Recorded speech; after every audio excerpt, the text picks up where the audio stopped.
so we had our insulation inspection. I think John is now officially a handyman. He didn't have experience with anything before we bought this house, but he totally insulated the attic and everything that went along with doing that. And he was the one who wanted to get attic access put in and fix up that wall in the hall. And then he did the whole insulation by himself.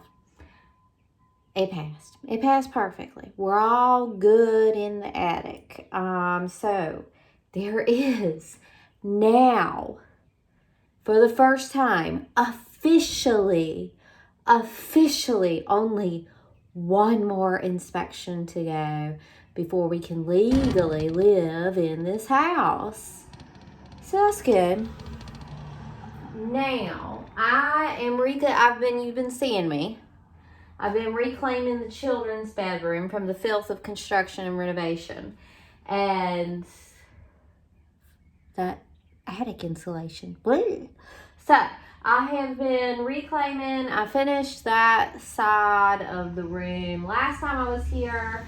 And then I came back now to finish up some more. So when do we get to move in? Well, we need to put in some kind of heating. We have some drywall. Randomly, we just need to buy a larger fire extinguisher. Put in switch plate covers, plug-in covers, and a little bit of electrical work. I have an electrician. I never could find my electrician. He's missing. He's just a missing person. But I have an electrical company. A company sending an electrician out on Monday. So we'll see if that costs an arm and a leg. Either way, we're going to have to pay, I guess. So it's trucking along. It is trucking along. And we're much more in a place now of me.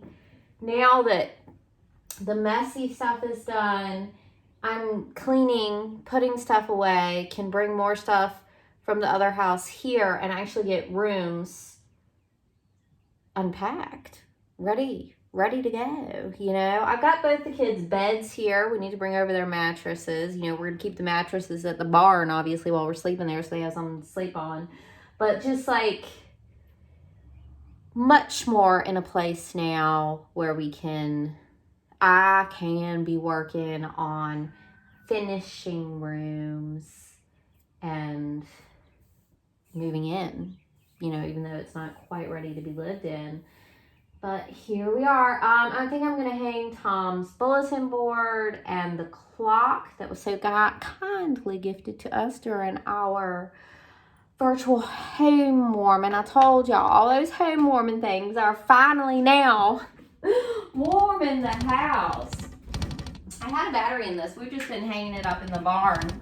I need to put a new battery, but this is the clock for the kids' room. I think it looks so good. I think I'm going to put this. I think it's just a perfect little space right here. And then put Tom's bulletin board under his shelf. I think that's the first things I'm going to be doing today.